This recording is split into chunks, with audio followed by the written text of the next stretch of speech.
Hello everyone, we want to welcome you to Mandara Online. Here we meet with God.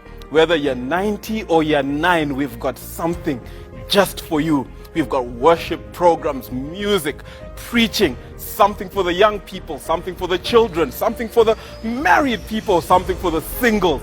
Everybody, you need to tune into Mandara Online. Worship the Lord, praise His name. Even if you want to know how to manage your money, we've got something here for you. Like, share, and subscribe to our channel.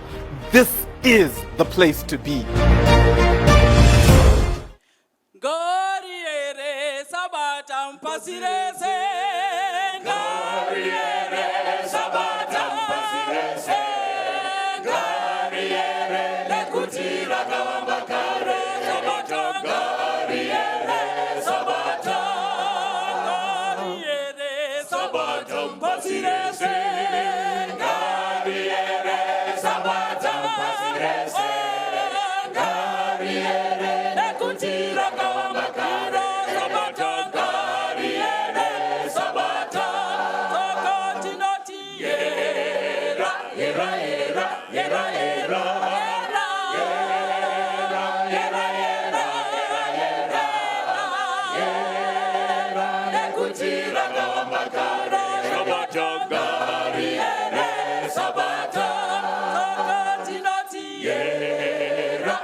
Kuna matatizo, kuna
Kwaziwai vana vaMwari, toda kupa kutenda mukana uno watawanazve kuti tidzidze mukati meshoko raMwari.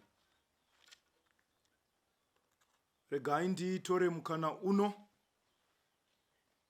titange nokunamata tisati tapinda mukati meshoko rake.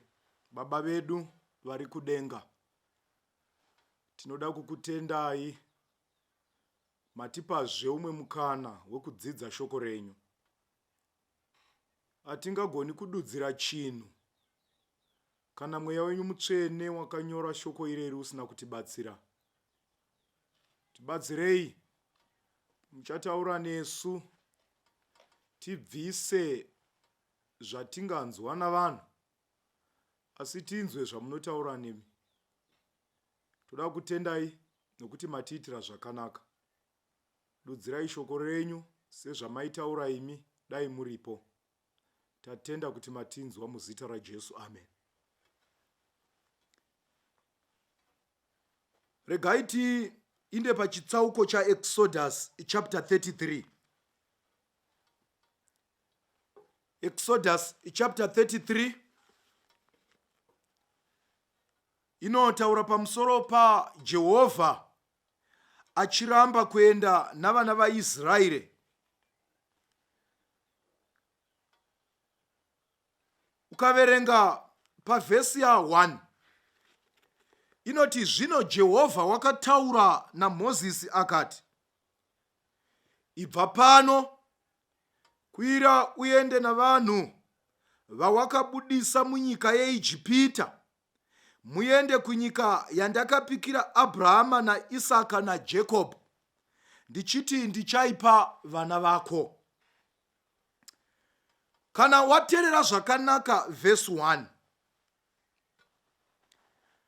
Jehovha panapa uri kuti kuna Mozisi, ibva pano Mozisi. On that alone statement iyoyo iri kuratidza kuti haazati achiri Mwari wenyasha uri kutaura apa. Ukaverenga chapter 3, chapter 4 dzaExodus, inovuya ari Mwari wenyasha uri kutaura naMozisi, uri kuti enda kuna Farao undotaura naye uti, zvanzi naJehovha, ndava kuda kuti vana vangu vachibuda munyika yeIjipita. Mwari uri kutaura naMozisi. Mozisi uri kumubvunza Mwari oti, kana ndaenda kundotaura naFarao, Farao uchaziva sei kuti imi Mwari ndimi mandituma? Mwari unoti, ndichaenda newe, zvakare ndichava iye wandichava pamberi pako. Mozisi woti, ko kana Farao akakumbira zviratidzo, ndichamuratidza sei kuti imi muneni? Mwari unoti, chii chaunacho muruoko? Mozisi anoti, ndine tsvimbo. Zvikanzi netsvimbo iyoyo ndichaita minana nayo. So Mwari uri kuinda naMozisi kundotora vana vaIsraeri kuvabudisa muIjipita. Vanofamba vose murenje, vari kufamba murenje. Panapa pachapter 33 Mwari ndo paari kuti panapa, Mozisi, kwira pano uvuye titaurirane. Ndanga ndichida kuinda nemi kuKenani, but ini rwendo rwangu ndomirira pano. Nemhaka yei? Mwari uri kuti handichakwiri nemi. Mozisi unovhunza unoti, nemhaka yei Mwari? Pavhesi ya3 unoti, nokuti ine handingakwiri pakati penyu, nokuti muri vanhu vane mitsipa mikukutu. kuti ndirege kukuparadzai panzira. Mwari unovabudza zviri pachena. Unoti tafamba rwendo mukati menzira. Ndanga ndiripo kukutungamirai rwendo urwu, asi handichagoni kuenda nemi, nekuti pakati penyu pane vanhu vane mitsipa mikukutu. Kune vanhu mukati merwendo varamba kutendeuka parwendo. Zvino instead yokuti tiende tose, ine handigoni kugara pakati petende rine tsvina. Ini nechivi hatiwadzani. Saka Mwari uri kuti panzvimbo yokuti ndiende nemi, hakuna ungararama pamgwendo uku, nekuti ine handigari pane chivi. Saka ndichakupai mutumwa panzvimbo yangu, afambe nemi, aende nemi. Mozisi unoti, Mwari musakanga mwachinhu ichi, kuti takaita mhiko patiri kubuda muIjipita. Takatsidzirana mukati muchatitora imi Mwari, muende nesu kunyika yamakapikira madzibaba edu. Zvaita sei Mwari kuti murege kupika kana kumira nemhiko yamakapika? Mwari unoti nemhaka yechivi handichagoni kuramba ndiri pakati penyu. Terera munhu waMwari. Mwari wakaita mhiko nesu, akatibudisa kunzvimbo dzataigara. Mwari akatibudisa kumatope kwataiva. Tikapika mhiko kuti hatichagoni kudzokera kumarutsi zembwa. Tikapika mhiko kuti Mwari maita zvakanaka, matibudisa kumadhaka, matibudisa kumakomba, mukatimisa pakachena. Mwari akafamba nesu. Asi panapa Mwari uri kuti ndaida kuenda newe rwendo rwese. Ndanga ndine mhiko yandakaita namadzibaba ako. Ndanga ndichida kupedza rwendo urwu newe kusvika wasvika kunyika yeKenani. Asi nemhaka yetsvina iri pakati pako, handichagoni kuramba ndichigara pakati pako. Ndava kutumira an angel kuti ipedzise rwendo urwu. Mozisi woti, Jehovha ndazviwa, but mind you, kune zvinhu Mwari imi zvisingashanduki pamuri. Chekutanga, muri Mwari usingarevi nhema. Chechipiri, muri Mwari unochengeta mhiko dzake. Chechitatu, muri Mwari unoregerera. Chechina, muri Jehovha une moyo murefu. Chechishanu, muri Mwari unonzwa minamato. Saka panapa Mozisi uri kuti, pazvinhu zvimwe zvose Mwari, rangarirai chinhu ichi, kuti vana veIsraeri pavakanga vari muEjipita, vakatora tsika dzavahedheni, vakadzidziswa kuramba Mwari, vakadzidziswa kunamata zvifananidzo. Izvozvo Mwari zvirangarirei, murege kuita mwoyo mupfupi. Jehovha wati ndinozviziva. Mozisi izvozvo ndinozvirangarira. But pane chinhu wani chisingashanduki pandiri. After all wataura zvawareva, ichokwadi ndine moyo murefu. Ichokwadi ndinonzwa munamato. Ichokwadi ndinochengeta mhiko. Ichokwadi handirevi nhema. But zvakare ichokwadi Mozisi, handigoni ini like a god. Handigoni kugara pane chivi. So Moses unaita conversation kakava na Mwari. Unati, zvino Jehovha, tarirai makati kwandiri, verse 12. Kwirana vanhu ava, asi hamuna kundizivisa kuti muchatuma ani neni.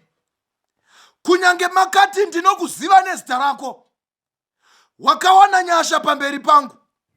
Zvino kana ndakawana nyasha pamberi penyu Mwari, zvino kana ndakawana nyasha pamberi penyu, chindiratidzai nzira dzenyu kuti ndikuzivei, ndiwane nyasha pamberi penyu. Rangariraivo kuti rudzi urwu ndi vanhu venyu. Moses is reminding God, Mwari zvinhu zvaanoziva. Zivai chinhu ichi Jehovha, kuti vanhu ava rudzi rwenyu. What a leader like Moses. Mweya uyu dai waiwanikwa pakati pedu. Moses unochemera sangano. Sangano rakanga ranyura mumatope. Sangano rakanga radzika muchivi. Moses unoti ndizvo Mwari. Hamuna kundizivisa kuti ndichaenda nani. Ini pandakaenda kundotora vana kuIjipita, I was convinced kuti imi munoenda nesu. Chero pamakatseura gungwa dzvuku, zviya hazvina kuitwa nomutumwa. Hakuna ungazvigona ndimi Mwari. Patakamwa mvura paHorebhi yashaikwa, Mwari ndimi makamira nesu. Pamara pamvura dzaivava, imi Jehovha makati pamvura ikarapika. Pamakati pazvihuta murenje, ndimi Jehovha maita mabasa makuru. Mana payaidonha zuva rimwe nerimwe, ndimi Jehovha makaita mabasa makuru. PaJeriko masvingo akaputsika, ndimi maiva nesu.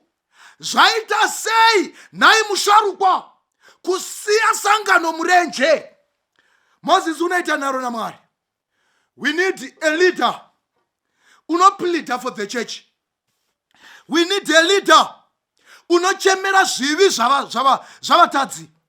We need a leader unozvisanganisa navatadzi iye asina kutadza. Jehovha akati, verse 18, Moses wapedza kutaura kuudza vana vaIsraeri, Jehovha akati, ini ndimene ndichaenda newe ndikupe zororo. Uri kutaura, this is a previous. Pari kutaura na Moses, pari kuti ini ndimene ndichaenda newe. Mwari wakanga asina kuona zvivi zvakanga zvaitwa murenje. Saka musoro wangu wenyewe unoti zvazonyanya. Zvazonyanya. Mwari uri kuti ndakaita mwoyo murefu. Paya pandaiti ndichaenda newe, ndakanga ndiine mwoyo murefu. I thought vanhu havachatendebuka. But usakangamwa Moses kuti tiri murenje ndabudisa vana ava. Rangarira chinhu ichi, kuti vakagadzira chidhori vakanamata ndiripo. What a great apostasy before me. Kana kune chinhu chinonyangadza Jehovha, kusiya kunamata Mwari sangano, tonamata zvimwe zvimwari iye aripo. So Israeri yakazviita. Vakabvisa mhete, vakabvisa zvindori, vakagadzira mhuru, vakatanga kuinamata. Moses waburuka. Mwari unotaura naMoses unoti, unozviziva iwe pawakazoputsa mawendefa, wakanga wawana Israeri yonamata mhuru. Ndikanyarara Moses, but zvazonyanya nawo. Vanhu ava vava kusanganisa kunamata Mwari nokuvuka. Pakati pavo usakangama. Vana Akani akavuraisa dzinza, akaparadza dzinza Akani. Vanhu vakavurawa varume vasina mhosva.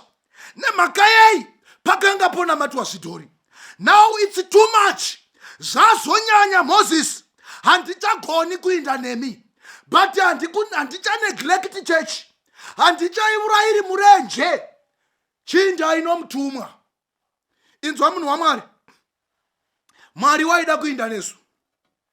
Mwari waida kuinda newe paupenyu iwe. Mwari wakanga aita mhiko newe. Pawakatanga kumuziva Mwari, wakatama akauya kuzogara newe. Pawakatanga kumunamata Mwari, wakauya akagara nemi. Mwari uri kuti pane zvinhu zvava kundidzinga pabugaro bwangu newe. Kokunamatwa kwevakafa kwava kutsvakei muupenyu hwako. Ko micheka yemidzimu yava kudei muupenyu hwako. Micheka yemashavi yava kudei muupenyu hwako. Ko mvura dzokunamata dzava kudei muupenyu hwako. Ko mabwe ekunamatisa ava kudei muupenyu hwako. Ko svimbo dzavafi dzava kudei muupenyu hwako. Ko zvibako zvavakaenda zvotsvakei muupenyu hwako. Fodya neni zvine ukama nei muupenyu hwako. Mwari uri kuti nemhaka yezvandinoona mumba mako handichagoni kuenda newe. Zvazonyanya handichagoni kuenda newe. Mwari uri kuti nemhaka yezvawakazoimpota kuisa muupenyu hwako handichagoni kuenda newe.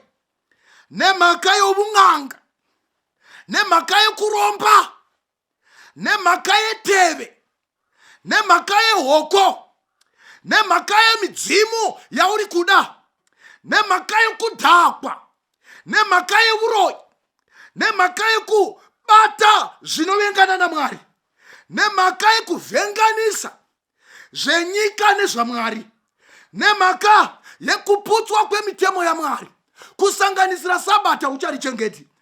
Izvozvo Israeri, I cannot tolerate. Handigoni. So Mwari uri kuti seri kweruoko rwangu kune nyasha, but seri kweruoko rwangu kune hasha. Ndomirira pano, but I will assign mutumwa uchafamba kuenda nemi. Mwari uri kuti zvichida pamuri kuinda in this exodus, pamuri kubuda kuda muchasangana nenyasha mukatendevuka, but kuti zviite zviri right. Moses terera tiite cost benefit analysis panapa. Ndikaramba ndiri pakati pavanhu hakuna ungararama kana umwe. For your own information, Moses, vanhu vakakumbira kuti tisangane paSinai, vakazvigadzira vakazvishamba, vakazoti Moses chimisa Mwari, hatigoni kusangana naye. Izvozvo zvoga, it's a sign yokuti hatigoni kusangana. So yaiva tsika yaMwari yokusangana naMoses. Bhuku rinoti hakuna munhu aigona kuona Mwari. Asi ukaverenga panapa inoti vaitaurirana Moses naMwari, vakatarisana usu nousu. Nemhaka yei?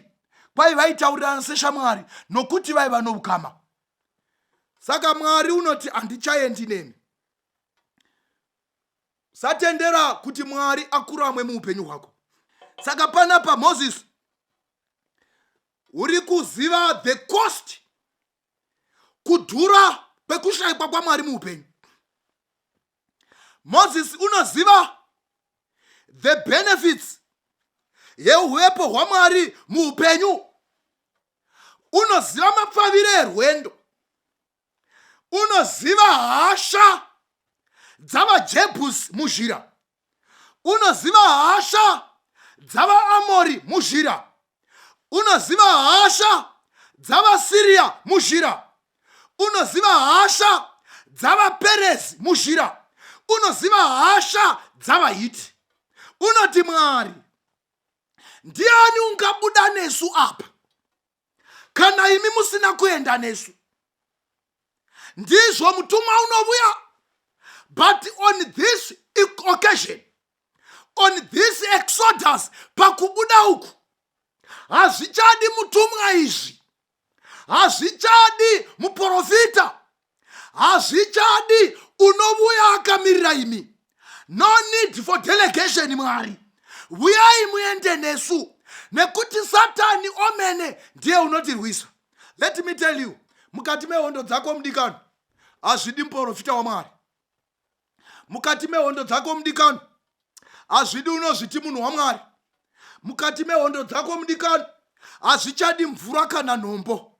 Mukati mehondo dzako mudikano, hazvichadi n'anga inobatirwa nehope. Mukati mehondo dzako mudikano, hazvichadi anyone unozviti unotaura naMwari. Zvoda Mwari pachake. Ndosaka wakanzi kuchipatara, chirwere chako hatichachigoni, zvakuda Mwari pachavo. Ndosaka makanzi nomuprofita, indai mumbonoshandisa tsananguro idzi. Zvikatoita wese nemhaka yei, hazvichadi human means.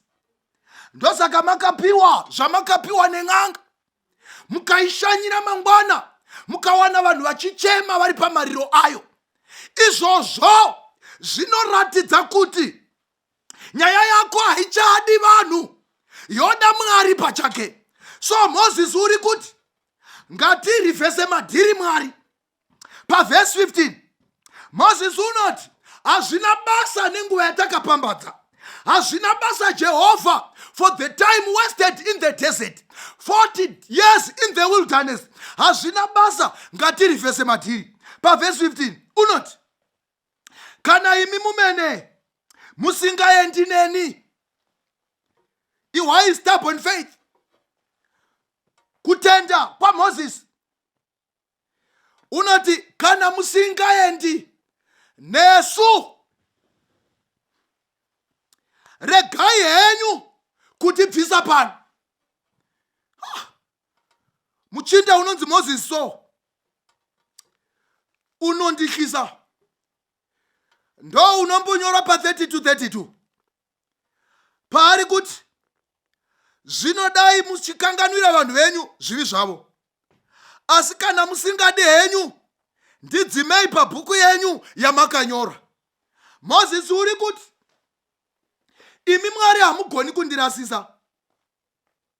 Imi Mwari imi hamugoni kuita chinhu chinoperera munzira. Hamugoni kusiya unfinished task. Hamugoni kutanga nyaya igoperera munzira.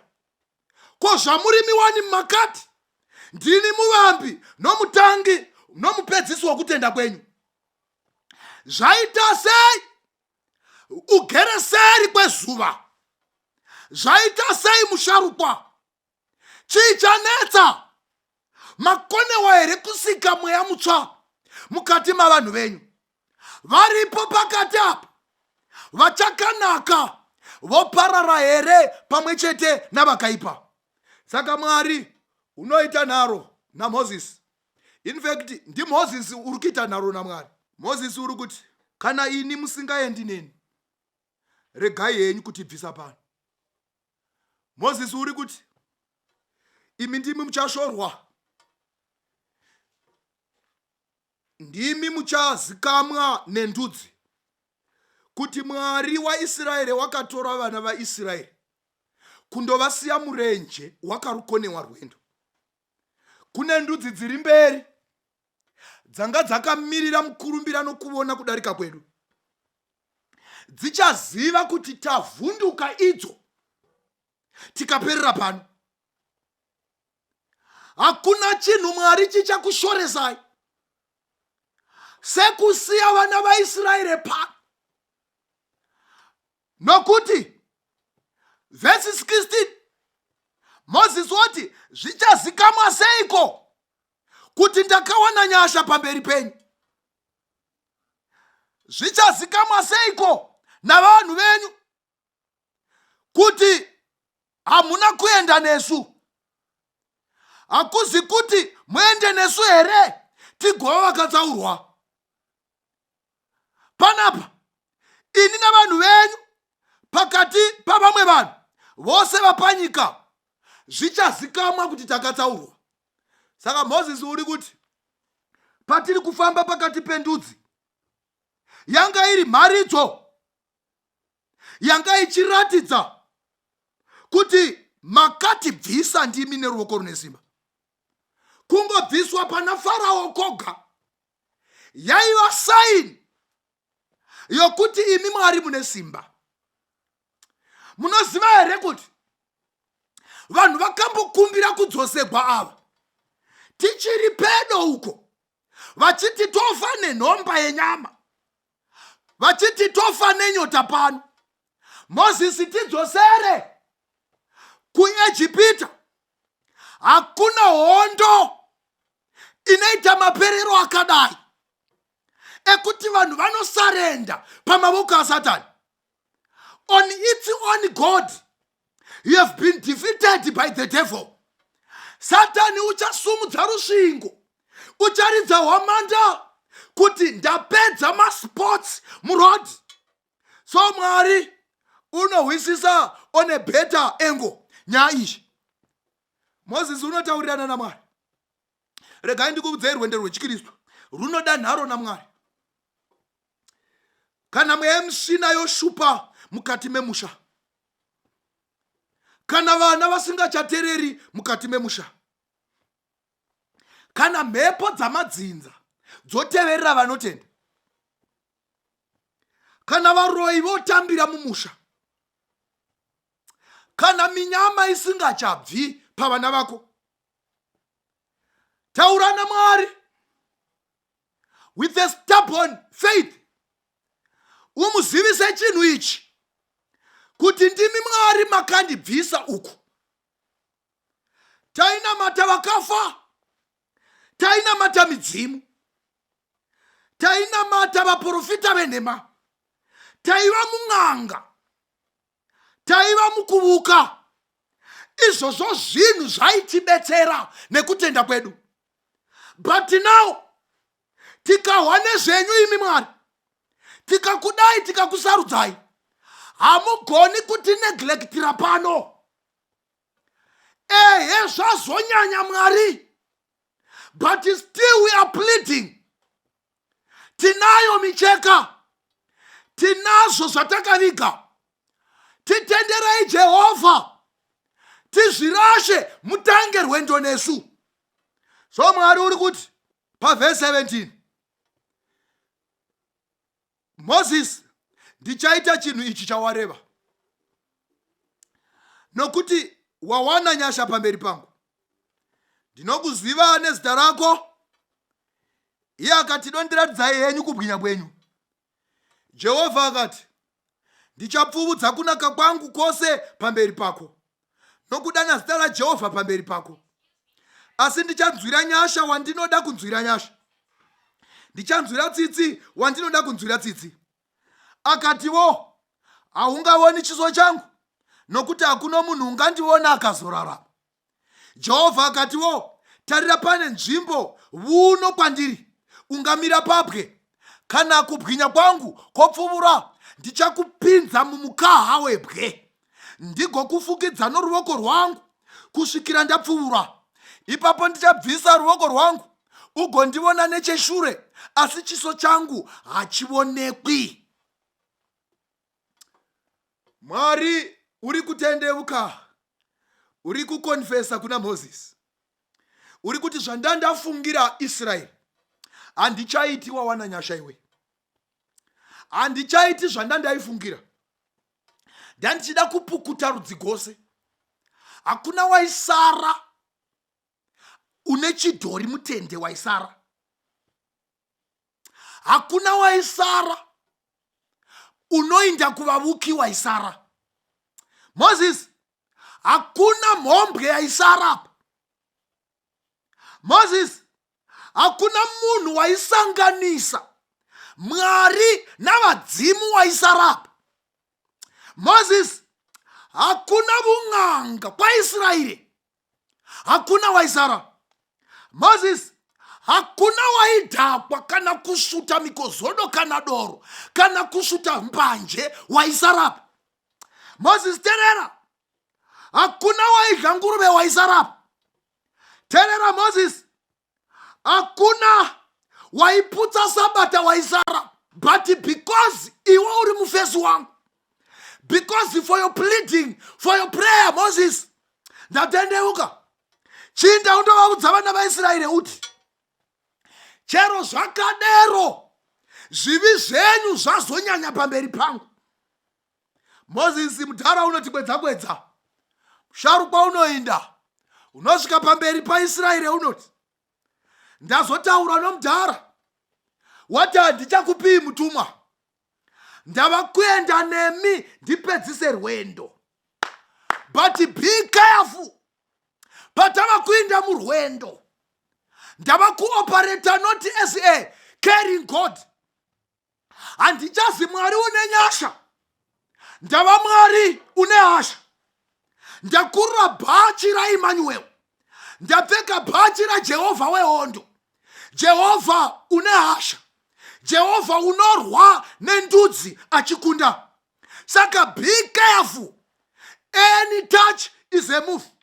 Moses unoudza vana vaIsraeri unoti vakomana, chiregai zviya zvatakamboita patakafamba naMwari. Vamwe vaiva vakaviga zvidhori mumatende, vamwe vakaviga makondo mumatende, vamwe vanga vakaviga zvindofa mumatende, vamwe vaiva nezvikwambo, vamwe vaine mubobobo, vamwe vaiva nezvidhoma, vamwe vane zvishiri, vamwe vane zvitsinga. Ike zvino Mwari watsamwa.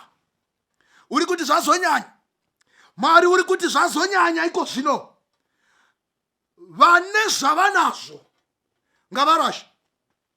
So Moses unoudza panoitwa inonzi self searching. Umwe nomwe unozvitsvaka, umwe nomwe unozvisecha.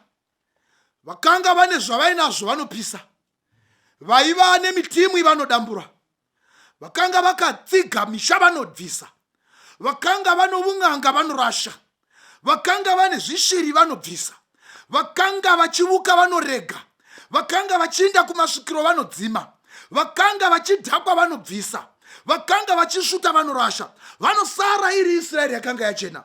Mwari wati all right, let's go, but this is a law.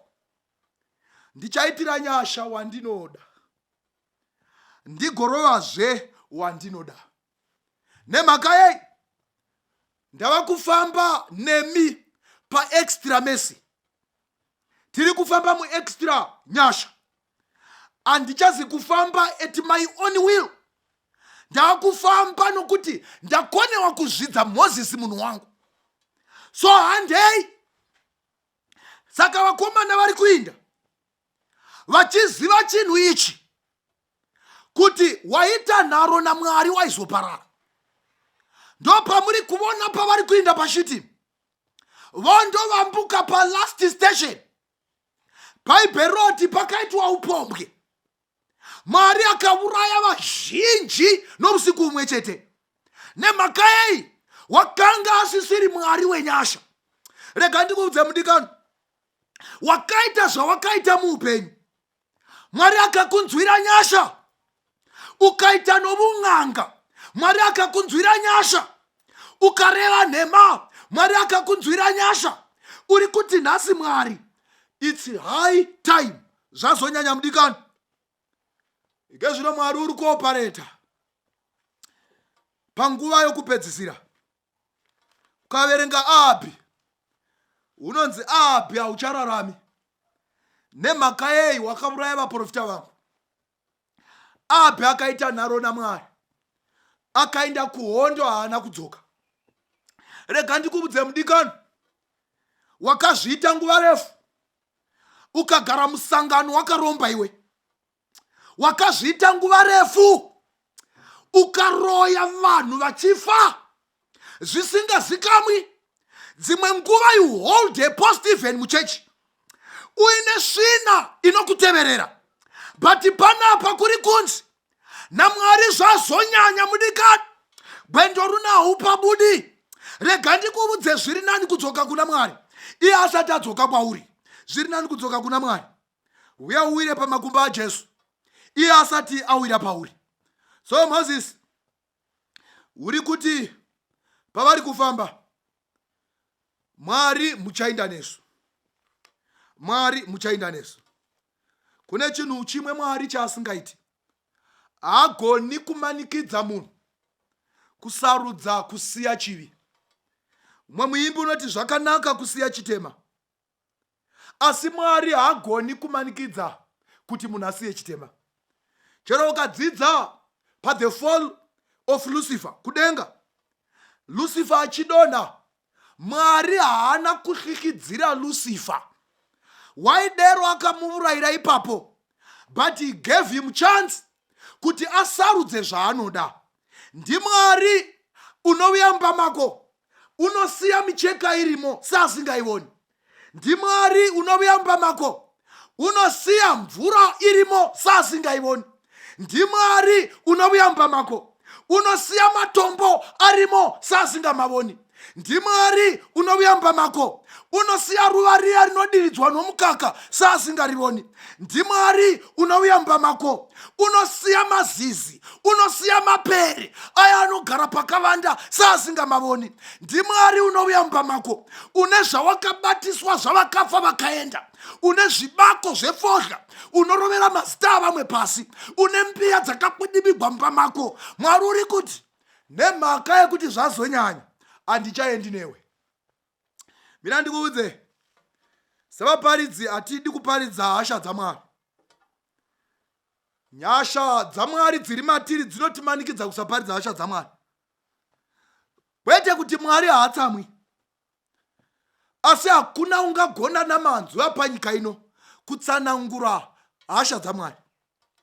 But be warned, terera mudikani, ziva chinhu ichi, Mwari ndiye unokupa mukana wekutadza uchibudazve, uchidzoka pakufema, uchidzoka paungano dzaMwari, achigadzira misangano yokuti iwe Mwari ataure newe, achigadzira mazuva nemisangano yavaparidzi. Wawisa misangano iyi kwauri kuti Mwari ataure newe. Wawisa vaparidzi kwauri kuti Mwari ataure newe. Wakupa mukana, wakupa even data rokuona izvi kuti Mwari ataure newe uri woga. Let me tell you mudikani, hasha dzaMwari dzisati dzadurugwa, zviputsire pamakumbo aJesu. Kwavona Mwari akazokusiya.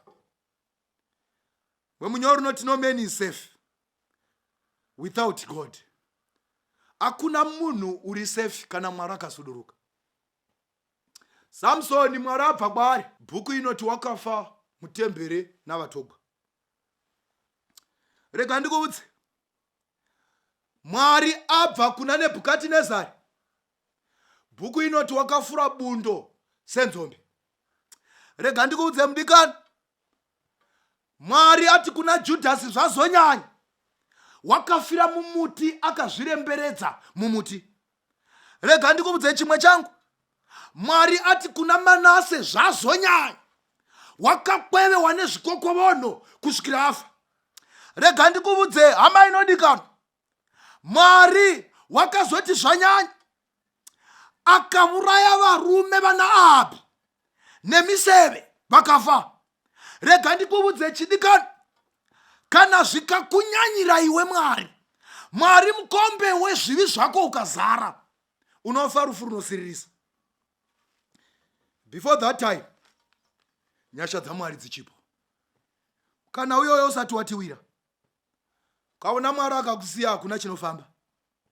Kuti upfeke uchiziva kuti bhachi rinopfekwa so, inyasha dzaMwari. Kuti uziva kuti sketi inozipiwa, trouser rinosungwa nebhandi, inyasha dzaMwari. Kana Mwari akabva kwauri, uri nhorovondo.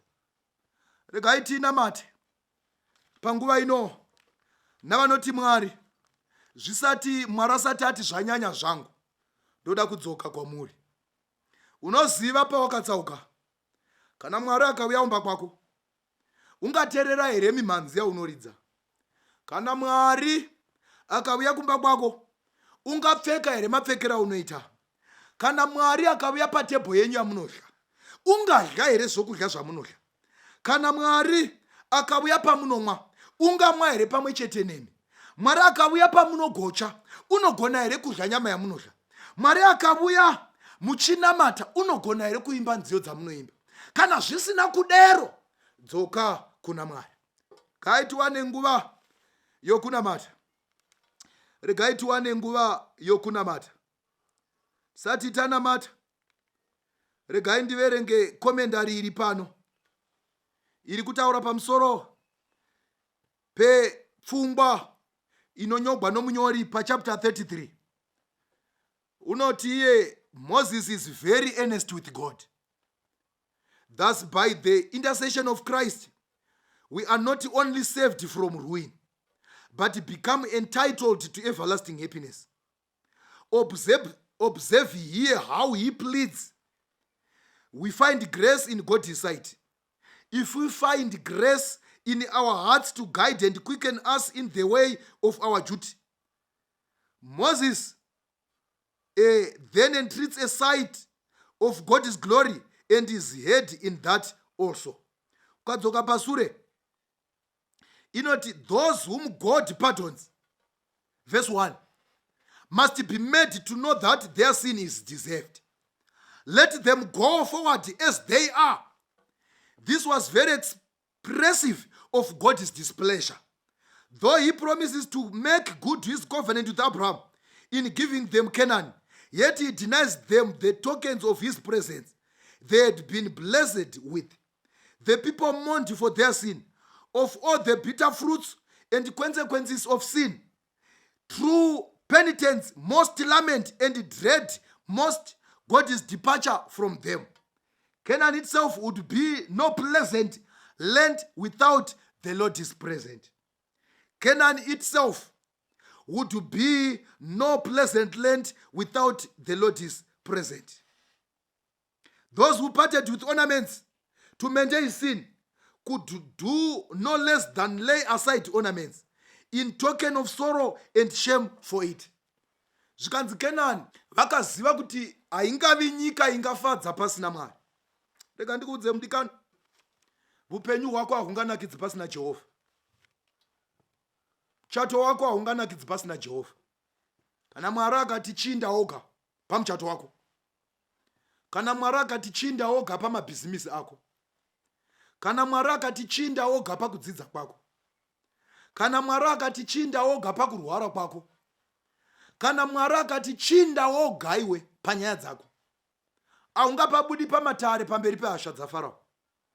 Mwari uri kuti kana wabvuma zvakaipa zvako nezvinyangadzi, ndichadzoka ndifambe newe, ndigoitira nyasha wandinoda, ndigotuka wandinoda.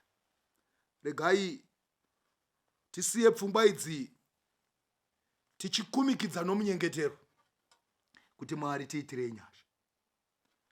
Baba vedu vari kudenga, toda kukutendai. Toda kukutendai nokuti mataura nesu.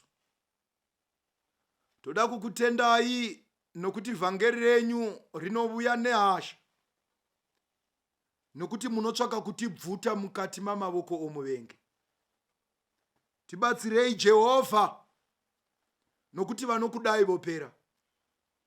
Takahwa nezvekunaka kwenyu, tikabuda kuIjipita neruoko rune simba, tikabviswa mukuvuka, tikabviswa muvupombwe, tikabviswa muvun'anga, tikabviswa mimidzimu, mumashavi, mumabira nokutamba kwose kunovengana nemi. Patakaramba tomanya totikwedza nerwendo, vamwe vedu takadzokera zvishoma nezvishoma kwamakatibvisa. Zvino nhasi manga moti zvanyanya, handichaendi nemi. Asi vhangeri naMozis rikaparidzwa. Mataura nomuranda wenyu Moses, akataura nesu tikazviwa. Takusiya zvose zvatakatora kuvahedheni, tifambe nenzira yakachena sezvamunoda. Tiwirei urombo Mwari. Mukasatiwira urombo tinoparara. Zvatakabata hatizivi zvazvinoreva. Tiitirei nyasha Mwari, mutibatsire.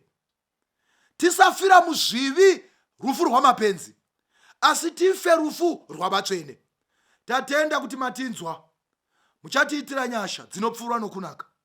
muzita raJesu rinogara nokusingaperi. Takunamatai. Akarwadziwa Jehovha asamwa, zvitema zvakandifuwira pasi. Ndakachema ndirimo mumatope, tenzi akandiburitsa kunzezve. Andiburitsa mumatope, andimisa ini padomwa. Nasiya ndipariyo mumoyo rekukudza. Haleluya. Andimisa padombo pedyo naye, matsiko angu asimbiswa pano. Andizomboputike ndiri pano, ndomirira ndizopfeka chiremba. Andiburitsa mumatope, andimisa ini padomwa. Nasiya ndipariyo mumoyo rekukudza. Haleluya. Andipariyo rutsa rwerukudzo, noruyimba usiku nesikati. Moyo wangu wazara nerufaro, ndichazokudza mununuri wangu. Jehovha andiburitsa mumatope, andimisa ini padombo. Nasiya ndipariyo mumoyo rekukudza. Haleluya. Ndichaimba tsitsi dzake kuneni, zvene kunaka kwake kune vese. Ndichazoimba ruponeso kwese, dakara vese vasimbire Mwari. Ndichaimba tsitsi dzake kuneni, zvene kunaka kwake kune vese. Ndichazoimba ruponeso kwese, dakara vese vasimbire Mwari. Andiburitsa mumatope, andimisa ini padombo. Nasiya ndipariyo mumoyo rekukudza. Haleluya. Andiburitsa mumatope, andimisa ini padombo. Nasiya ndipariyo mumoyo rekukudza. Haleluya. Nasiya ndipariyo mumoyo rekukudza. Haleluya. Nasiya ndipariyo mumoyo rekukudza. Haleluya.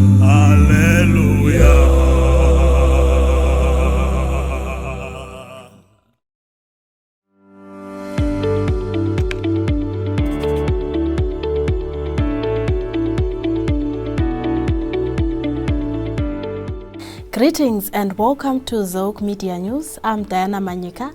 Our top story in this bulletin: Zimbabwe East Union Conference trains over 600 in new evangelistic model. Now this and other stories in detail.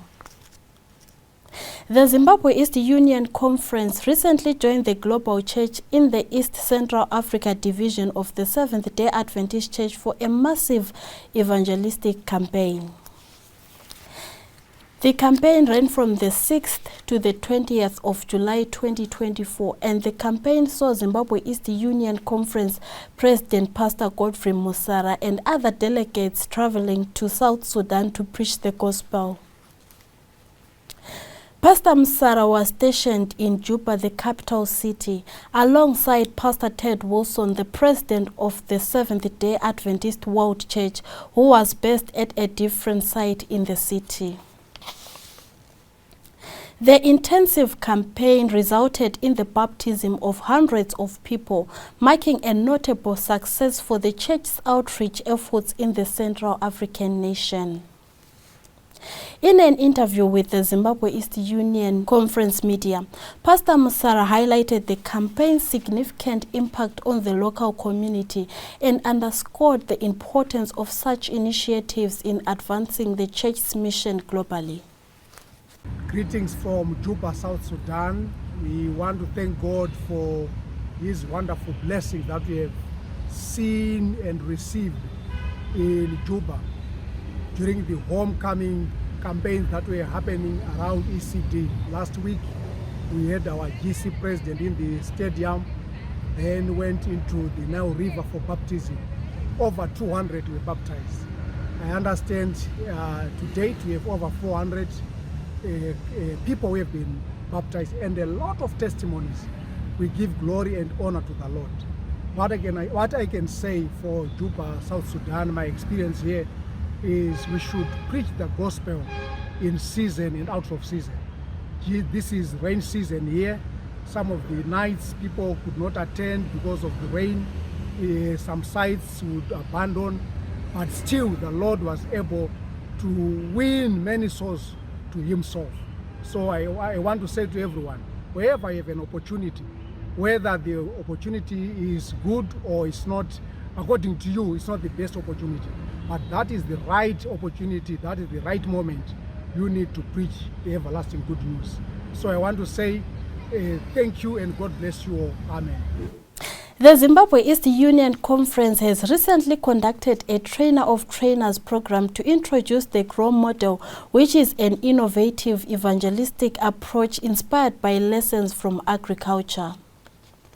This training was to prepare the church for the Union's 2025 year of evangelism.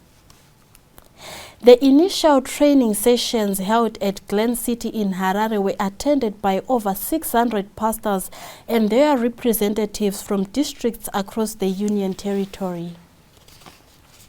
The Zimbabwe East Union Conference Personal Ministries Director, Pastor Enoch Chifamba, highlighted the significance of the program, emphasizing its role in equipping leaders for the upcoming evangelistic efforts. We are here at Glen City preparing for 2025, the year of evangelism. During this year of evangelism, which we have set aside as a union, we are focusing in our preparation on the GROW model. The GROW model is a way of evangelism that uses the agricultural cycle, whereby people first of all prepare the soil. After preparing the soil, they sow the seed, and after sowing the seed, they cultivate, and then after that, they harvest, and finally, they preserve. After harvest, we don't just leave what we have harvested in the field. Adventist World Radio recently held a 10-day evangelistic crusade in southern Zambia featuring media personnel and radio presenters from the Southern African Indian Ocean Division territory as preachers. The event, spanning over 40 sites in Livingstone within Mosia Tunya Conference, led to the baptism of 1,400 people into the Seventh-day Adventist Church. This program ran from the 19th to the 28th of July 2024. The Zimbabwe East Union Conference made a significant impact with their participation as their creative media personnel were among the preachers. Zimbabwe East Union Conference media technician Mr. Siyabonga Sai reflected on the experience. So this initiative was quite unique, if I can say, and it was an eye-opener. It unearthed a lot of potential that we probably did not know that we had. As media people coming from the Zimbabwe East Union Conference, when we took part in this initiative, some of our members had not preached before, but this opportunity gave them the platform to face their fears and to be rightfully involved in the forefront of soul winning. And this has actually shown us that the Great Commission was not only given to pastors, but was given to everyone, so that we go therefore and preach and encourage everyone to follow Christ. And I think this is something that we should continue doing as a church and as members of the media, to be rightfully involved in all facets of soul winning.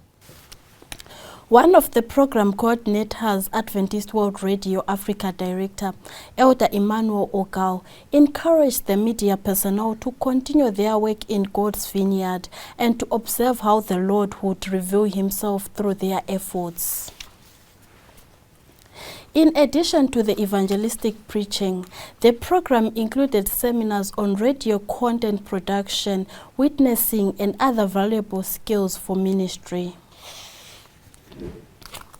The Seventh-day Adventist Church in the North Zimbabwe Conference has commenced construction of a new school in Ruvangwe.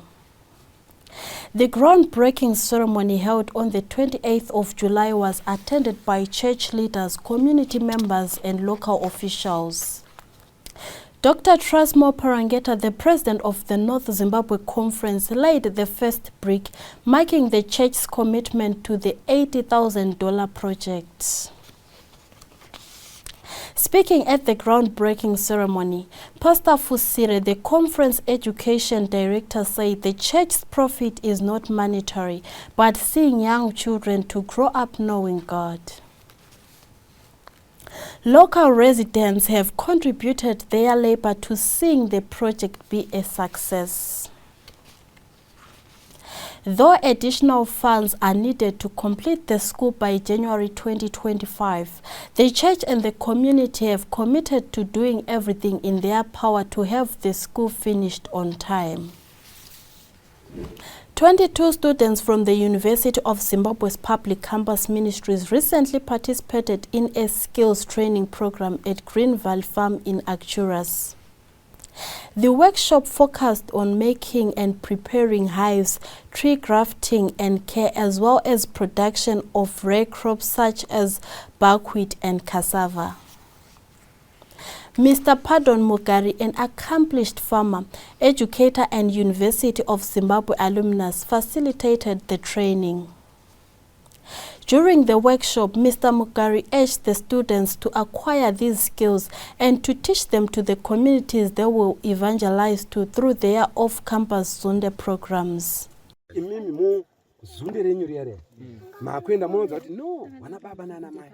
Tine science dzatida kudzidzisa, tine madyarire emiti, maenda kubhoera kune zvivuzo zvejecha zviyazvo. Kana zvivuzo takaona kuya kunenge kunotonga. Tine nzira, because havazvizivi kai.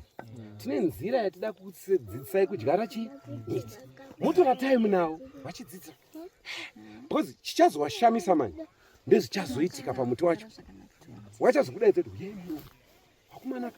Unoza ndipo wachatanga kuti vanhu havana Mwari. Anozoita vana Daniel zviya King akazoti no, these guys are not ordinary. You get it? He emphasized that this approach would make their evangelism efforts more meaningful and impactful. One of the participating students highlighted the workshop's significance, expressing the commitment to implementing the acquired skills in their home area.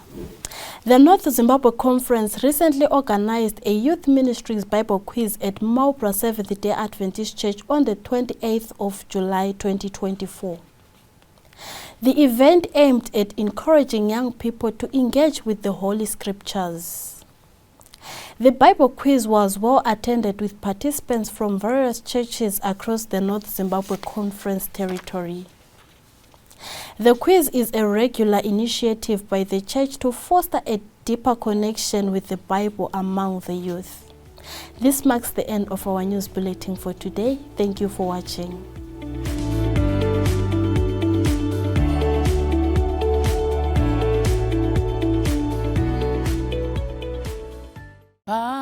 Paradzira soko kune munhu wese kana kune avo vakasungwa moyo ndimi dzevatendi ngadzidaidzirwe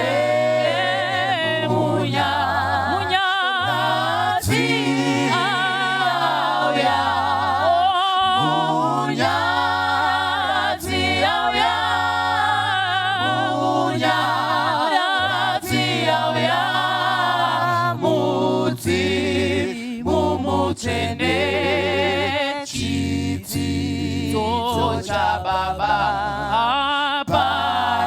paradzira soko kune munhu wese munyaradzi auya usiku wapera zuva rinobunda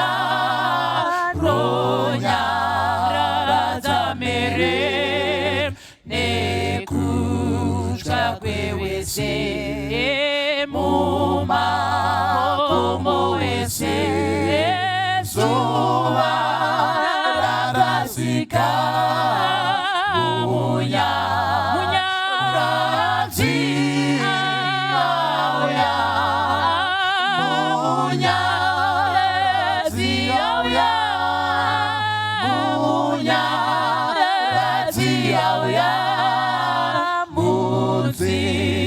mumutsvene chidzidzo chababa paradzira soko kune munhu wese munyaradzi auya mambo wevamambo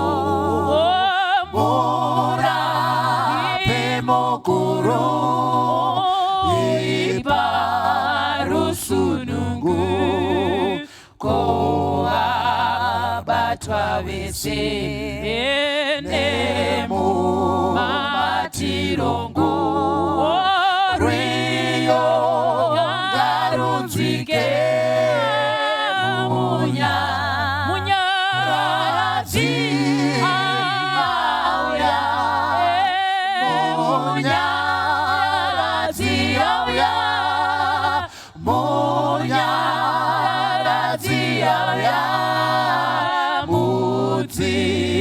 mumutsvene chidzidzo chababa paradzira soko kune munhu wese munyaradzi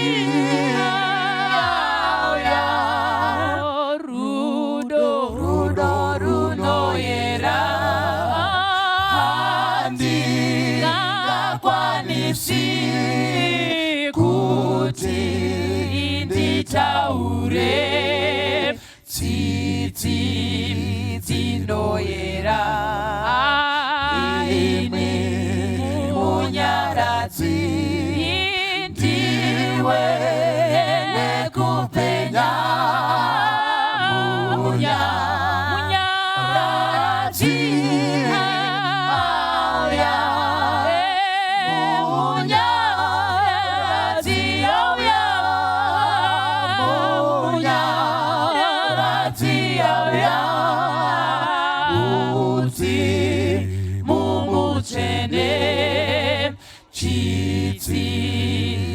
cha baba parazira soko kune mono wese munya auya rega maungira akwire kudenga vachevedenga vachipindurawo mukuimba rudo rwake rusingafi munyaradzi auya munyaradzi auya munyaradzi auya mudzimu mutsvene chidzidzo chababa paradzira soko